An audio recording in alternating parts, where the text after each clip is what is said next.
கேள்வி பார்வையாளருக்கு வணக்கம். இந்த நேர்காணலில் நாம் சந்திக்க இருக்கும் சிறப்பு விருந்தினர் தமிழ் புலிகள் கட்சியின் மாநில செய்தி தொடர்பாளர் முத்துக்குமார் அவர்கள். சார் வணக்கம். வணக்கம்.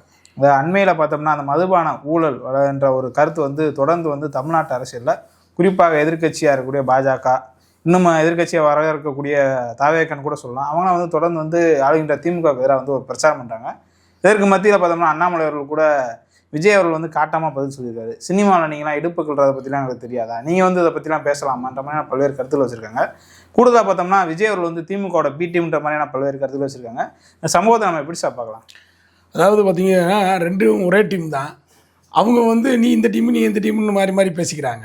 ஏன்னா நான் யாருன்னு வெளியே தெரியக்கூடாது, நீ யாருன்னு வெளியே தெரியக்கூடாது, நம்ம இப்படி பேசிக்கிறோம், சண்டை போட்டுக்கிறோம்னு பொதுவாக காமனாக பேசிக்கிறது இருக்குல்ல, அது மாதிரி தான் நடிகர் விஜயோடைய சண்டையும் அண்ணாமலையோடைய சண்டையும். அது ரெண்டு பேருமே ஒரே டீம் தான், அதில் மாற்று கருத்து இல்லை. அதே சமயத்தில் பார்த்தீங்கன்னா நீங்கள் சொல்லுவீங்க மதுபான ஊழல் அப்படின்னு சொன்னீங்க. இங்கே ஊழல் அப்படி இல்லை, நடந்திருக்கிறதா அண்ணாமலை சொல்கிறார். இடி ரைடு வர்றாங்க, இடியும் அதே இது பண்ணுறாங்க. நம்ம என்ன கேட்குறோம், இடி யாருக்குடைய கட்டுப்பாட்டில் இருக்குது? பாஜகவுடைய கட்டுப்பாட்டில் இருக்குது. பாஜக கட்டுப்பாட்டில் இருக்குமா? ஒன்றிய அரசுலாம் கிடையாது, பாஜக கட்டுப்பாட்டில் தான் இருக்குது. வெளிப்படையாக சொல்லணும்னா பாஜக கட்டுப்பாட்டில் தான் இருக்குது. அப்போ உண்மையிலே ஊழல் நடந்திருந்தால் நடவடிக்கை எடுக்க வேண்டியதானே? ப்ரூஃப் என்ன? ஆதாரத்தை மக்கள்கிட்ட வெளியிடுங்க, ஊடகங்கள் முன்னாடி வெளியிடுங்க, ஆதாரத்தை வச்சு எஃப்ஐஆர் போடுங்க, யாரை கைது செய்யணுமோ அவரை கைது செய்யுங்க. இதை செய்யாமல் ஏன் இந்த நாடகத்தை நடத்துகிறீங்க? ஏன் ஆர்ப்பாட்டம், முற்றுகை போராட்டம் அப்படின்னு நடத்துகிறீங்க? சரி, அந்த ஆர்ப்பாட்டம் நடத்துகிறீங்க இல்லை, ஒருத்தர் எங்களை நாய் வண்டியில் ஏற்றாதுன்றாரு, இன்னொருத்தர் எங்களை 5 மணி நேரம் கூட உள்ளே இருக்க முடியல, ஒரு ஒன் டே அரெஸ்ட் கூட தயாரில்லை அண்ணாமலை. அப்போ உனக்கு எதுக்கு இந்த ஆர்ப்பாட்டம்? எந்த ஒரு எவிடன்ஸ் இல்லாமல் ஊழல்னு சொல்கிறேன். அவர் தெளிவாக செந்தில் பாலாஜி என்ன சொல்கிறாருன்னா, என்ன ஆதாரம் இருக்குது அந்த ஆதாரத்தை காட்டுங்க, அந்த ஆதாரத்தின் படி நீங்கள் நடவடிக்கை எடுங்க, அதை நாங்கள் சந்திக்க தயாராக இருக்கோம்னு சொல்கிறாங்க. அப்போ இவங்களுடைய நோக்கம் என்னென்னா, ஏதாவது ஒரு பொய்யை சொல்லி, ஏதாவது ஒரு ஸ்கேம் ஊழல் அப்படின்னு சொல்லி ஏதாவது ஒன்று கிளப்பி விட்டு, எப்படி டெல்லியில் காங்கிரஸுக்கு எதிராக ஒரு பெரிய பிரச்சாரத்தை அன்னகசார மாதிரி ஆட்களை வச்சு பண்ண வச்சாங்களோ, அரவிந்த் கெஜ்ரிவால், அன்னகசாரை போன்ற ஆட்களை வச்சு பார்த்திங்கன்னா ஒரு பெரிய பெருந்திரள் போராட்டத்தை பண்ணாங்க. 1,76,000 கோடி அப்படின்னு சொன்னாங்க. இன்றைக்கி வரைக்கும் நீதிமன்றத்தை நிரூபிக்க முடியல. இன்றைக்கி ஆராசா கூட அதை பார்த்திங்கன்னா கடுமையாக கண்டித்து பேசியிருக்காரு. உங்களால் என்ன நிரூபிக்க முடிஞ்சிச்சு? நீதிமன்றத்தில் நீங்கள் தோல்வி அடைஞ்சிருக்கீங்கன்னு தான் சொல்லியிருக்காரு. அப்போ இது மாதிரி பொய்யான தகவலை மக்கள்கிட்ட ஒரு போலியாக பிம்பத்தை உருவாக்கி திமுக அரசு மீது ஒரு கெட்ட பேர் ஏற்படுத்தணும். இதுதான் அவங்களுடைய நோக்கம். நீங்கள் பார்த்தீங்கன்னா தாவேக்காவும் அண்ணாமலை பாஜக மட்டும்தான் சொல்கிறதா சொன்னீங்க. இங்கே இருக்கக்கூடிய திராவிட முன்னேற்ற கழகத்துக்கு எதிராக பேசக்கூடிய அத்தனை குட்டி குட்டி இயக்கங்கள்லாம் இருக்குல்ல, இந்த சீமான் மாதிரி ஆட்கள் எல்லாருமே இன்றைக்கி அதுக்கு எதிராக பேசுகிறாங்க. இந்த ஊழல் நடந்தது மாதிரியே இவங்க பேசுகிறாங்க. சரி, எவிடன்ஸ் என்னன்னு இது வரைக்கும் யாருமே கொடுக்கல, எவிடன்ஸே கொடுக்கல. நம்ம என்ன கேட்குறோம்னா, இடி என்ன அவ்வளோ பெரிய இங்கே தூய்மையான பணியை இங்கே செஞ்சுருக்கு? இடி உண்மையிலே நேர்மையான துறையா அப்படின்னு நம்ம ஏற்கனவே பார்த்துருக்கோம், கடந்த காலங்களில் பார்த்துருக்கோம். இப்போ கரூர் அன்புநாதன் ஒருத்தர் பார்த்திங்கன்னா டேங்கர் லாரியில் பணம் வந்ததாக சொன்னாங்க, கண்டுபிடிச்சாங்கல்ல. இப்போ வரைக்கும் என்னாச்சு? என்ன நடவடிக்கை எடுத்திருக்காங்க? இப்போ விஜயபாஸ்கர் அவருடைய முன்னாள் அமைச்சர், தமிழ்நாடு மாநில அமைச்சர் விஜயபாஸ்கர், அவர் வீட்டில் போய் நிறைய பணங்கள் நகைகள்லாம் எடுத்ததாக சொன்னாங்க.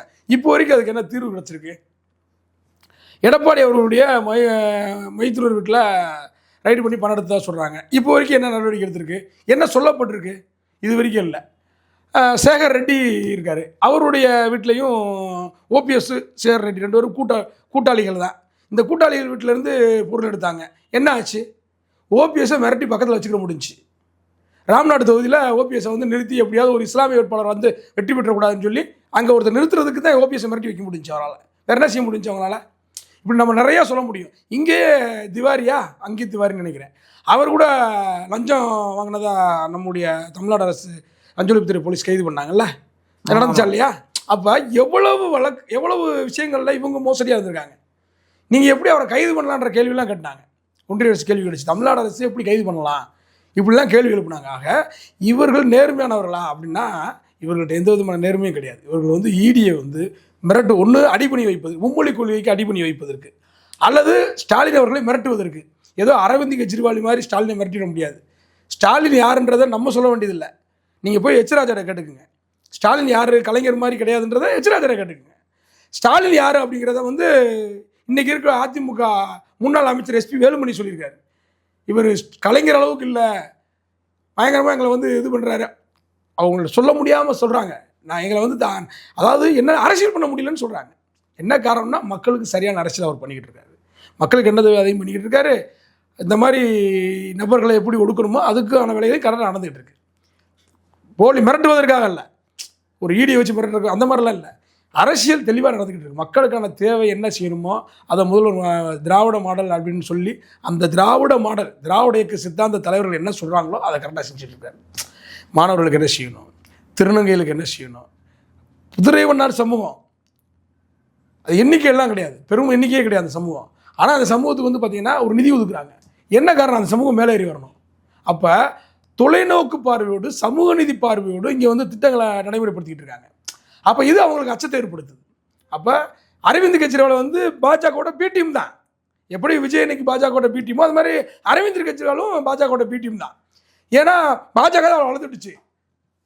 10 ஆண்டுகளோட தாக்கு பிடிக்க முடியல, அரவிந்த் கெஜ்ரிவாலை தாக்கு பிடிக்க முடியல. இன்றைக்கி என்னாச்சு, ஆட்சி இழந்துருச்சு. இங்கே 50 ஆண்டுகளுக்கு மேலே வந்து பார்த்தீங்கன்னா திமுக வந்து இங்கே மக்கள் செல்வாக்கூட இருக்குது. நீங்கள் அரவிந்த் கெஜ்ரிவாலை மாதிரியே கைது செஞ்சு உள்ளே வச்சிடலாம் அப்படின்னு அண்ணாமலை பேசுகிறதோ அல்லது எச் ராஜா பேசுகிறதோ வானதி சீனிவாசன் தமிழிசை மிரட்டுறதாலுக்குலாம் இங்கே தமிழ்நாடு பயப்படாது, தமிழ்நாடு முதல்வரும் பயப்பட மாட்டார். திமுக என்பது வேறு, நீங்கள் முதல் அதை புரிஞ்சுக்கணும். திமுக வந்து எல்லாத்தையும் சந்திச்சு தான் வந்திருக்காங்க. ஆனால் இங்கே வந்து பார்த்தீங்கன்னா திமுக மீது இங்கே வந்து பார்த்தீங்கன்னா பிஜேபி வந்து பார்த்தீங்கன்னா பல வகையில் வந்து திமுக வீழ்த்துவதற்கு வழி பண்ணுறாங்க.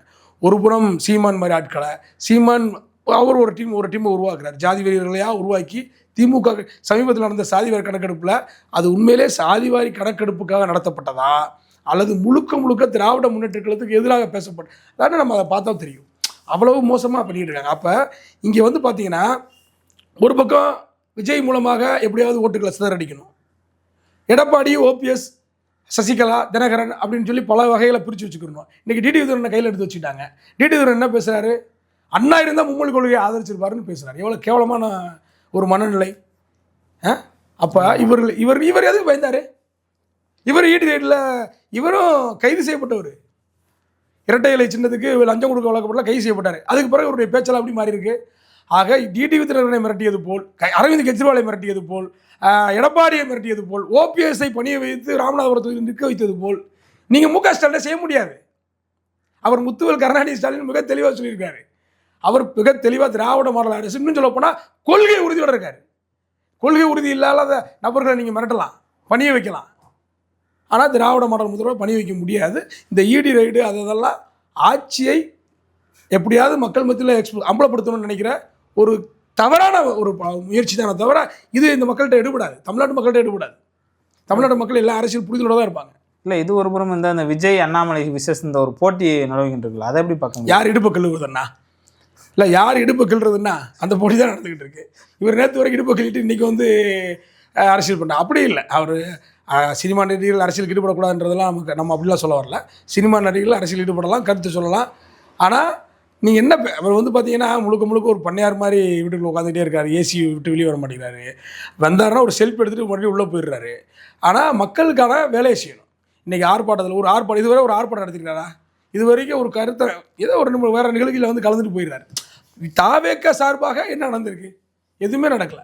அப்போ நீங்கள் களத்துக்கே வரலை. இன்னும் விஜய் வந்து இன்னும் களத்துக்கே வரல. நேராக முதலமைச்சர் இந்த கெஸ்ட் ரோடு அது மாதிரிலாம் இல்லாமல் நேராக ஸ்ட்ரைட்டாக முதலமைச்சர் தான். அது தமிழ்நாட்டில் எடுபடாது. சமூக ஊடகங்கள் வளர்ச்சி பெறாத காலகட்டங்களில் எம்ஜிஆருக்கு அது வேணால் பயன்பட்டுருக்கலாம். இன்றைக்கி எம்ஜிஆரே இருந்தாலும் இன்றைக்கி எம்ஜிஆர் கோமாளி ஆகிருப்பார். இன்றைக்கி ஜெயலலிதா அவர்கள் இருந்தால் கூட இன்றைக்கி கோமாளி ஆக்கப்பட்டிருப்பார். ஏன்னா சமூக ஊடகங்களில் ஒவ்வொருவருமே ஒரு எழுத்தாளர்களாக, ஒரு நிருபர்களாக இன்றைக்கி வந்து மக்கள் வந்து இன்றைக்கி வந்து களத்தில் வேலை செய்கிறாங்க. அப்படி இருக்கும்போது இவர்கள் ஒருவேளை எம்ஜிஆர் ஆகலான்னு விஜய் நினைச்சாருன்னா அது தப்பு கணக்கு. கூடிய சீக்கிரத்தில் மீண்டும் சினிமாவில் நடிக்க போயிடுவார். அண்ணாமலை சொன்ன மாதிரி இடுப்புகளில் போயிடுவார். இப்போ நீங்கள் விஜய் எடுத்துக்கிட்டிங்கன்னா உண்மையிலே விஜய்க்கு அரசியல் தெரியுமா அப்படின்னா விஜய்க்கு அரசியல் தெரியாது. ஏன்னா நேற்று வரை வந்து பார்த்திங்கன்னா விஜய் இப்போ இந்த செய்தியை நான் சொல்கிறேன், பத்ரின்னு ஒரு திரைப்படம், அந்த பத்ரின்ற திரைப்படத்தில் வந்து பார்த்திங்கன்னா இப்போ அவர் இடுப்புகள்னா தான் அவர் சுட்டி காட்டியிருக்காரு. நம்ம என்ன சுட்டி காட்டுறோம்னா இடுப்புகள்றதெல்லாம் அதெல்லாம் ஒரு பக்கம் இருக்கட்டும். நம்ம என்ன இருக்கிறோம்னா பத்ரின்ற ஒரு படத்தில் வந்து பார்த்திங்கன்னா கதாநாயகியை கவருவதற்காக கதாநாயகி வேறு ஒரு நபரை வந்து விரும்புவாங்க, அவரும் கதாநாயகி விரும்புவார். அப்போ அவங்க ரெண்டு பேரும் வந்து ஒரு காரில் போய்கிட்டு வந்துட்டு இருக்கும்போது அந்த பொண்ணை திரும்பி பார்க்க வைப்பதற்காக அந்த பொண்ணை விரும்புவதற்காக அந்த பொண்ணு தன்னை விரும்புவது என்பதற்காக என்ன செய்வார்னா விஜய் வந்து பார்த்திங்கன்னா அந்த பத்ரின்ற திரைப்படத்தில் அந்த பொண்ணுகிட்ட போய் சொல்லுவார், பக்கத்தில் இருக்கக்கூடிய சேரியில் இருக்கக்கூடிய கண்ணம்மா முனியமெல்லாம் அவனுக்கு தான் பிள்ளை பிரெக்னெண்ட்டாக இருக்காங்கன்ற மாதிரி அந்த இடத்துல இழிவுபடுத்துவார். அப்போ சேரி பெண்களை நேற்று வரை இழிவுபடுத்தி விட்டு, மிக கேவலமாக சித்தரித்து விட்டு, அப்போ அரசியலில் அப்போல்லாம் உனக்கு ஒன்றும் தெரியல, டைரக்டர் என்ன சொல்கிறானோ அதை அப்படியே பேசிட்டு இருந்தேன். அப்போ பத்திரி படத்தில் அப்படி ஒரு இழிவான வாசகத்தை பட்டியல் மக்கள் மேலே வச்சுக்கிட்டு இன்றைக்கி வந்து அம்பேத்கர் பெரியார் அப்படின்னு சொல்லி இன்றைக்கி வந்து நீ வந்து நாடகம் ஆடுவதெல்லாம் விஜய் ஆடுகிற நாடகத்தையும் சரி, அண்ணாமலை ஆடுகிற நாடகத்தையும் சரி தமிழ்நாட்டு மக்கள் ஒருபோதும் ஏற்றுக்கொள்ள மாட்டார்கள். இது வந்து அந்த பத்திரி படத்தில் வரக்கூடிய காட்சி. ஒரு பெண்ணை கவருவதற்காக சேரி பெண்கள் இழிவுபடுத்தின நபர் தான் விஜய். புரிஞ்சுட்டீங்களா? அதனால் இவர்களுடைய நாடகம் தமிழ்நாட்டில் எடுபடாது. கூடுதலாக பார்த்தோம்னா பாஜக தலைவராக கூட அண்ணாமலை அவர்கள் வந்து எந்நேரம் வேண்டுமானாலும் முதல்வர் வீடோ இல்லை தலைமைச் செயலம் முற்றுகையிடப்படலான்ற பல்வேறு கருத்து. நீங்கள் ஏன் முற்றுகையிடுறீங்கன்றாங்க. நீங்கள் எதுக்கு முற்றுகையிடுறீங்க? ஆவணங்கள் இருக்கா, ஆதாரங்கள் இருக்கா, ஊழல் நடந்ததுக்கான ஏதாவது எவிடன்ஸ் இருந்தால் அந்த எவிடன்ஸை மக்கள்கிட்ட காட்டுங்க. அந்த எவிடன்ஸை நீங்கள் பதிவு பண்ணுங்கள். எதுவுமே இல்லாமல் இது வந்து பார்த்திங்கன்னா முழுக்க ஒரு விளம்பரத்துக்காக இது குஜராத் விளம்பர மாடல் மாதிரி, மோடியோட விளம்பர மாடல் மாதிரி பொய்யாக கட்டமைத்து, பொய்யாக சித்தரித்து இங்கே வந்து முதல்வர் அவர்களை வந்து பணிய வைக்கலாம் நினச்சிங்கன்னா மும்மொழி கொள்கை தான். இங்கே மும்மொழி கொள்கை விஷயத்தில் அவர் மிக தெளிவாக இருக்கிறார். இதான் விஷயமே அதான். மும்மொழி கொள்கையை ஏற்றுக்கொள்ள மாட்டோன்றார். இவங்க நிதி வழங்கலை, அந்த கல்வி உயர்கல்விக்கு நிதி வழங்காத வழங்கலை. அதுக்கு முதல்வர் அவர்கள் தன்னுடைய தமிழ்நாடு அரசு பட்ஜெட்லேயே நிதி ஒதுக்கியிருக்கிறார். சரிங்களா? அப்போ இவங்க இந்த தேவநாகரி சிம்பிளாக முதல்வர் பயன்படுத்தலை, ரூ அப்படின்ற ஒரு சிம்பிளாக பயன்படுத்துகிறார். நீ பணமே கொடுக்கல, முதல்வர் தமிழ்நாட்டுடைய அந்த ரூபாய் தமிழ் எழுத்தை பயன்படுத்துகிறார். இதில் என்ன பிரச்சனை இருக்குது? இதை டெவலப் பண்ணதே இவங்க தான், இதை ஹிட் ஆக்குனதே இவங்க தான். பிஜேபி தான் அதை ஹிட் ஆகிச்சு. ஒரு தேச விரோதி, தேச துரோகி, ஸ்டாலின் ஆட்சி நீடிக்கலாமா, ஸ்டாலினை கைது செய்யணும். அங்கே வடமாநில ஊடகங்களெல்லாம் வந்து பார்த்திங்கன்னா கதறாங்க. இங்கே கதறுவது ஒரு பக்கம் நிர்மலா சீதாராமன் பார்லிமெண்ட்லேயே வந்து பேசுகிறாங்க, நாடாளுமன்றத்திலே வந்து ஸ்டாலின் செய்தது மிகப்பெரிய தவறு அப்படின்னு ஒரு பக்கம் கொண்டு போயிட்டுருக்காங்க. இவர் அண்ணாமலை இந்த பக்கம், வானதி சீனிவாசன், தமிழிசை போன்றவர்கள்லாம் இங்கே கத்திக்கிட்டு இருக்காங்க. நம்ம என்ன சொல்கிறோம்னா, உங்கள்கிட்ட அதிகாரம் இருக்குது, ஒன்றிய அரசுன்ற ஒரு அதிகாரம் இருக்குது. உங்களை ஈடின்றது உங்கள் கையில் தான் இருக்குது. ஈடி சரியான ஆவணங்களை சொல்லட்டும், ஊழல் நடந்ததுக்கான சரியான ஆவணங்களை காட்டட்டும் முதல்ல. அப்போ வெறுமனே போலியாக, அதான் நம்ம முன்னாடியே சொன்னது தான், இங்கே நீங்கள் வந்து அண்ணாகாசார மாதிரி இங்கே ஒருத்தரை உருவாக்கிலாம் இங்கே பண்ண முடியாது, நீங்கள் வெற்றி பெற முடியாது. இது தமிழ்நாட்டு மக்கள் மிகப்பெரிய அரசியல் விழிப்புணர்வோடு இருப்பாங்க. அதனால் இந்த போலி பிம்பத்தை காட்டி இதெல்லாம் கைது, இந்த ஈடி இதெல்லாம் வச்சுக்கிட்டு வந்து பார்த்திங்கன்னா நீங்கள் முதல்வரை பணிய வைக்க நினச்சா முடியாது. நான் அது மீண்டும் சொல்கிறேன். எச் ராஜா அவர்கள் சொன்னது தான், ஸ்டாலின் இஸ் டேஞ்சரஸ் மோர் தென் கருணாநிதி. நீங்கள் எச்சரிக்கையாக இருந்துக்குங்க. அவர் மிக தெளிவாக அது இன்னும் ஒவ்வொரு இந்த நிதிகளையும் பார்த்திங்கன்னா தமிழ் வளர்ச்சிக்கு அதிகமான தமிழ் இலக்கிய வளர்ச்சி, திருக்குறளுடைய அந்த எக்ஸ்போஸ் பண்ணுறது, மற்ற மொழிகளில் வந்து இது பண்ணுறது, இதெல்லாம் வந்து பார்த்திங்கன்னா அந்த பார்ப்பன அரசியல் இருக்குல்ல, பார்ப்பன லாபிக்கு எதிரானது. அப்போ முழுக்க அவர் தமிழை வளர்க்க முயற்சிக்கிறார். தமிழ்நாடு முன்னேறுவதற்கு முயற்சிக்கிறார். அவர் வெளிப்படையாக சொல்கிறார், தமிழ்நாடை எல்லா துறையிலும் நம்பர் 1 ஆகிற வரைக்கும் எனக்கு ஓய்வே இல்லைன்றார். அப்போ இதெல்லாம் அவர்களுக்கு எரிச்சலை ஏற்படுத்துது. மக்கள் மத்தியில் செல்வாக்கு மு.க. ஸ்டாலின் அவர்களுக்கு கூடிக்கொண்டே இருக்கிறது. ஒவ்வொரு நாளும் மக்கள் மத்தியில் கூடிக்கிட்டு இருக்குது. இது உளவுத்துறை ரிப்போர்ட்டு, இது ஒன்றிய அரசுடைய அவர்களுக்கே தெரியும், ஒன்றிய அரசுக்கே அது தெரியும், மோடிக்கே தெரியும். அப்போ இவர்கள் வேணும்னே வந்து பார்த்திங்கன்னா திட்டமிட்டு அண்ணாமலை தன்னை எக்ஸ்போஸ் பண்ணுறாங்க, தன்னை வந்து முன்னிலைப்படுத்துவதற்காக இன்றைக்கி வந்து பார்த்திங்கன்னா இந்த மாதிரியான விளம்பரங்களை அவர் பண்ணிக்கிட்டு இருக்காரு. இது விளம்பர அரசியல் மக்களிடம் எடுபடாது, தமிழ்நாட்டு மக்களிடம் எடுபடாது. வேற அவங்க குஜராத்தில் பண்ணிக்கலாம், மற்ற மாநிலங்களில் போய் பண்ணிக்கலாம், நீங்கள் பக்கத்தில் தெலுங்கானா கூட பண்ணிக்கலாம். பவன் கல்யாணத்தை போய் பவன் கல்யாணம் பண்ணுற அரசியல் அங்கே எடுபடும், தமிழ்நாட்டில் எடுபடாது. இது தமிழ்நாட்டில் வந்து பவன் கல்யாணம் பேசுகிற வச்சுக்கலாம், எதிர்ப்புணர்வு தான் வருமோ தவிர ஆதரவு நிலை வராது. அங்கே ஸ்டாராக இருக்கலாம், இங்கே வந்து அவர் சங்கி. அது மாதிரி அண்ணாமலை இங்கே சங்கி தான். சங்கிகளுக்கு என்றைக்கு மரியாதை இல்லை. சங்கி என்றால் நண்பன்லாம் கிடையாது, சங்கி என்றால் ஒன்றுக்கு ஆகாதவன் அர்த்தம். விஜய் அவனுடைய அறிக்கை கொடுத்தும் அண்ணாமலை அவனுடைய அந்த சர்ச்சை பேச்சு கொடுத்தும் பல்வேறு கருத்துக்கள் போயிருந்தாங்க. மிக்க நன்றி சார். நன்றி.